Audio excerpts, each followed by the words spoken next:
تو ناظرین، آج کا بیان حضرت سید امین القادری کا بیان رہے گا بھیک کے حوالے سے کہ کسے ہمیں بھیک دینی چاہیے اور کسے نہیں۔ تو پورا بیان ضرور سنیں اور بیان اچھا لگے تو ضرور لائک کریں۔ کا واقعہ تھا، عید کا دن تھا، عید کے دن دگانا پڑھ کے شوہر گھر آیا، بیوی کو ساتھ لے کر دسترخوان لے کر کے بیٹھا، توجہ کرنا، دسترخوان لے کر کے بیٹھا، اتنے میں باہر سے آواز آئی، عید کا دن ہے کوئی فقیر کو کھلانے والا۔ جیسے ہی صدا آئی، آواز آئی، عید کا دن تھا، اس نے کہا یار کیا لوگ ہیں عید کے دن بھی چلے آتے ہیں بھیک مانگنے کے لیے، اور اپنے نوکروں سے کہا اس کو دھکے مار کے بھگاؤ یہ جو آیا ہے۔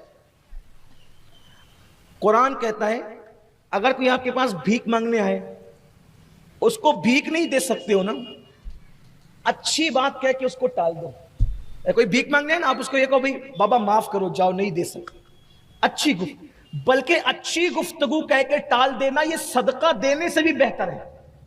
آپ نے اس کو عزت سے رخصت کیا نا، معاف کر دو بابا نہیں دے سکتے، آپ ہمارے پاس نہیں ہے، معذرت چاہتے ہیں، اچھے الفاظ کہو، صدقہ دینے سے بہتر۔ اور آپ نے صدقہ دے کے اس کا دل دکھایا تو آپ کا صدقہ دینا کوئی کام نہیں، اچھے الفاظ سے ٹال۔ کچھ لوگوں کو دیکھتے ہیں کہتے ہیں ارے اتنا ہٹا کٹا ہے، بھیک مانگ رہا ہے، کماتا نہیں، چل بھاگ یہاں سے۔ آپ ایسا نہ کہیں، آپ ایسا نہ کہیں۔ اگر آپ کو تلقین ہی کرنا ہے کمانے کی، میں بھی کرتا ہوں، پہلی بات تو تندرست لوگوں کو بھیک مت دیا کرو، مت دو بھیک۔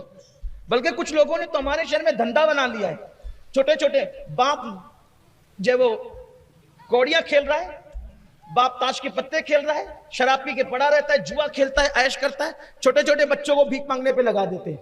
چھوٹے بچوں کو بھی بھیک مت دو، اور مسلمانوں کے بچوں کو تو خاص طور پہ مت دو، مت دو انہیں بھیک، بگاڑ رہے ہوں تو انہیں بھیک دے کر بھی دینے سے منع کر۔ بچوں کو بھی بھیک مت دو، اور مسلمانوں کے بچوں کو تو خاص طور پہ مت دو، مت دو انہیں بھیک، بگاڑ رہے ہوں تو انہیں بھیک دے کر۔ کچھ لوگ کہتے ہیں کہ ان کو کیا ہو گیا، یہ تو اب بھیک بھی دینے سے منع کر۔ میں کہا کہ میں تو یہ کہتا ہوں ضرورت مندوں کو دو، ان کو کیوں بگاڑتے ہو؟ ارے یہ قوم کا چھوٹا سا بچہ آج مانگ رہا ہے، یہ کل کما کے کب کھائے گا؟ اس کو بھیک مانگ کے کھانے کی عادت پڑ جائے گی، کما کے کب کھائے گا؟ چھوٹی چھوٹی بچیاں آج بھیک مانگ رہی، دیکھتے دیکھتے جوان ہو جائے گی، اس کی آبرو لوٹ لی جائے گی۔ یہی تو ہوتا ہے۔ یہ سسٹم ختم کرو شہر سے۔ اور وہ رکامے جو وہ عیش کرتے ہیں بچوں کے بھیک پر، ان کو کیفر کردار تک پہنچاؤ، لیکن آپ کا اسلوب اچھا ہو، طریقہ اچھا ہو۔ کوئی ہٹا کٹا بھیک مانگا، بھائی یہ کام نہیں، تو کام سے لگ، تو کام کر۔ بلکہ آپ اگر کر سکتے ہو تو بھی کرے گی، تو کیا ہنر جانتا ہے مجھے بتا، میں تجھے کر کے دیتا ہوں۔ اس کو کام دام کر کے دو، کچھ دلا کے دو، ٹھیلا لگا کے دو، جو بھی آپ کر سکتے ہو کر کے دو۔ گفتگو اچھی کرو، دل مت توڑو اس کا، مانگنے والے کا بھی دل مت توڑو، اچھے سے بولو، اچھے سے رخصت کرو۔ پہلی بات تو آپ سے یہ کہتا ہوں جو گانٹھ باندھنے کے لیے کہنا، زبان اتنی میٹھی کر لو کہ بات کوئی سنے تو کہے یار ایسا لگتا ہے جیسے کسی نے زبان میں شہد گھول دیا ہے، شہد گھول دیا ہے زبان کے اندر کسی۔ یہ چیز ہوتی ہے، یہ کیفیت ہوتی ہے، یہ معاملات ہوتے ہیں۔ ایسے مومن کی زبان بڑی، حدیث پاک میں آتا ہے نا کہ اچھی گفتگو کرو، اچھی گفتگو صدقے کے مترادف ہے۔ بلکہ قرآن بھی کہتا ہے وَقُولُوا قَوْلًا سَدِيدًا، لوگوں سے اچھی گفتگو کرو، میٹھی گفتگو کرو، دل توڑنے والی گفتگو مت کرو، دل جوڑنے والی گفتگو کرو۔ تو اس نے کہا اس کو دھکے دے کے نکالو باہر، دھکے دے کے نکالو۔ اور اس کو دھکا جی، اب نوکروں کو تو حکم تھا، نوکر نے جو دھکا دیا وہ گر پڑا۔ جب وہ گر پڑا تو اس نے گرتے گرتے کہا مولا اس کو اپنی دولت پر بڑا گھمنڈ ہے، غرور ہے اس کو اپنی دولت پر، چھین لے اس سے اور مجھے دے دے۔ کیا کہا؟ چھین لے اس سے اور مجھے دے۔ بدعا دی اس نے، مظلوم تھا وہ تو چلا گیا، خدا جانے پھر کہاں گیا۔ دن گزرتے گئے، اس کا دھندا ڈھپ ہوتا گیا، ریورس گیئر لگا اس کو۔ آپ اپنی زبان میں کہتے ہو نا ریورس گیئر، ریورس گیئر۔ اگر آپ کو بھی کبھی کاروبار کے معاملے میں، عزت کے معاملے میں، ترقی کے معاملے میں کبھی ریورس گیئر لگے، یعنی الٹی گنتی آپ کی شروع ہو، تو کبھی بیٹھ کے سوچنا کہ کسی کا دل تو نہیں دکھایا۔ میں لکھ کر دیتا ہوں گارنٹی کے ساتھ، جب تک آپ کسی اہل دل کا دل نہیں دکھاؤ گے تب تک آپ کی الٹی گنتی شروع نہیں ہوگی۔ عزت کے معاملے میں، وقار کے معاملے میں، شان کے معاملے میں، دولت کے معاملے میں آپ نے کہیں نہ کہیں چوکی کی ہے، غلطی کی ہے۔ اللہ کے گناہ کرو گے، اللہ بڑا کریم ہے، اس کو کوئی فرق نہیں پڑتا، وہ سمد ہے، وہ معاف کرتا ہے، نظر انداز کرتا ہے۔ لیکن بندوں کا دل دکھاتے ہو تو فوراً پکڑ ہوتی ہے، گرفت ہوتی ہے۔ اس لیے دل دکھانے سے پرہیز کر. مجھ سے ایک مرتبہ انٹرویو میں کسی نے پوچھا تھا ایک جملے میں بتائیں کہ ولی کسے کہتے ہیں. مجھ سے کسی نے پوچھا تھا ایک جملے میں بتائیں کہ ولی کسے کہتے ہیں. میں نے ایک جملے میں جواب دیا تھا جو اپنے دل کو صاف کرتا ہے, جو اپنا دل سنوار لے اور دوسروں کا دل سنبھال لے, وہ ولی بن جاتا ہے. جو خود کا دل سنوار لے اور دوسروں کا دل سنبھال لے, وہ ولی بن جاتا ہے. بس دلوں کا معاملہ ہے ولایت. ولایت کا تعلق دلوں کا ہے. جب تم اپنا دل سنوار کر دوسروں کا دل سنبھال لیتے ہو تو پھر تمہارے دل کا کنیکشن خدا سے جڑ جاتا ہے, اور خدا سے جڑنے ہی کو ولایت کہتے ہیں. ورنہ تہجد بھی ولی نہیں بناتی, مصلیوں پر کھڑے رہنا بھی ولی نہیں بناتا, تسبیحاں جپنا بھی ولی نہیں بناتی, حقوں کی صدائیں بھی ولی نہیں بناتی, الا اللہ کے نغمے بھی ولی نہیں بناتے. اس وقت تک جب تک کہ دل نہ سنور جائے اور لوگوں کا دل نہ سنبھالو. حضرت عارف رومی مولانا روم کہتے ہیں کہ اللہ کے طرف کا راستہ, اللہ کی راہ کا, اللہ کے گھر کی طرف, وہ تو گھر اور زمان مکان سے پاک ہے, لیکن اس کی طرف, خدا کی طرف جو راستہ جاتا ہے وہ بندوں کے دل سے ہو کر کے جاتا ہے. جو بندوں کا دل نہیں سنبھال سکتا وہ کبھی اللہ تک نہیں پہنچ سکتا. بندوں کا دل خوش کرو, اللہ تک پہنچ جاؤ گے.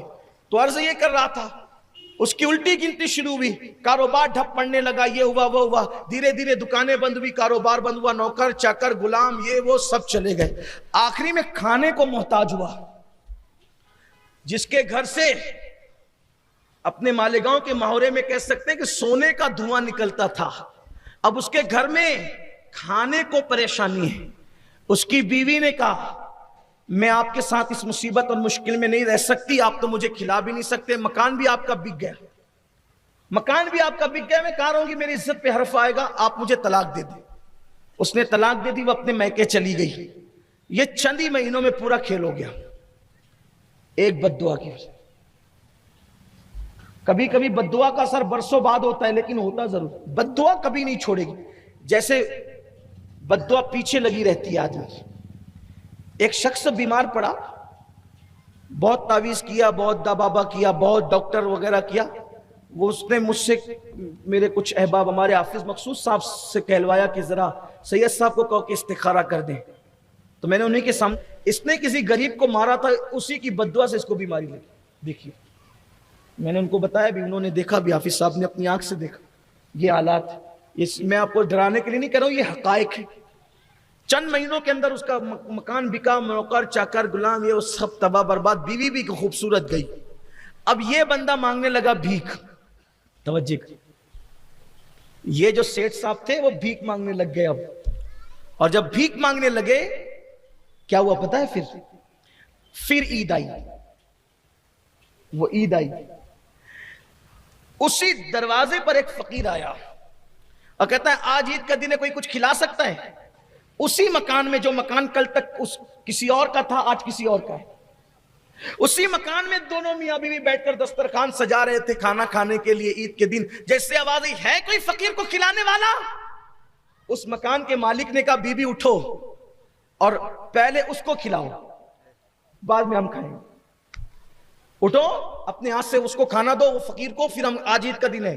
جیسے ہی کھانا لے کر کے دروازے پہ گئی, چیخ ماری, کھانا ہاتھ سے گرا, بے ہوش ہو کے زمین پہ گر پڑی. پتہ نہیں اس بھکاری کے چہرے میں کیا تھا کہ یہ مالک مکان کی بیوی بے ہوش ہو کے گر پڑی. پانی کے چھینٹے دیے, ہوش میں آئی. شوہر نے پوچھا بی بی میری جان, میرے گھر کی آبرو, میرے گھر کی ملکہ, کیا ہوا, کیوں پریشان ہو گئی, کیوں بے ہوش ہو گئی, تکلیف کیا ہے تمہیں؟ اس فقیر کے چہرے میں کیا دیکھا؟ وہ جو فقیر تھا نا بھیک مانگنے کے لیے, یہ مکان اسی کا تھا پچھلے سال عید کے دن, اور اس وقت میں اس کے نکاح میں تھی, وہ میرا شوہر تھا.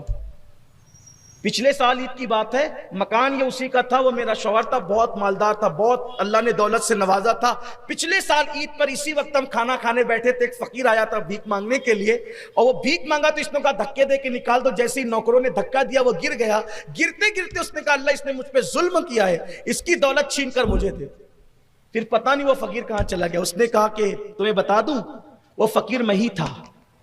اس دن کے بعد سے اللہ نے مجھے ترقی دی, اور آج اللہ نے مجھے اس مقام پہ پہنچا دیا. تو دیکھو بد دعا یہاں تک پہنچاتی. اس لیے اگر ترقی اور خوشیاں چاہتے ہو, دعا لو, گھمنڈ چھوڑ دو, تکبر چھوڑ دو, طاقت دی اللہ. سبسکرائب کیجئے ہمارے چینل ذکر رسول کو اور بیل آئیکن کو پریس کیجئے جس سے آپ کو ہمارے نیو ویڈیو کی نوٹیفیکیشن ملتی رہے. ویڈیو اچھی لگے تو ہمارے ویڈیو کو لائک کریں اور ہمارے چینل کو سبسکرائب کریں.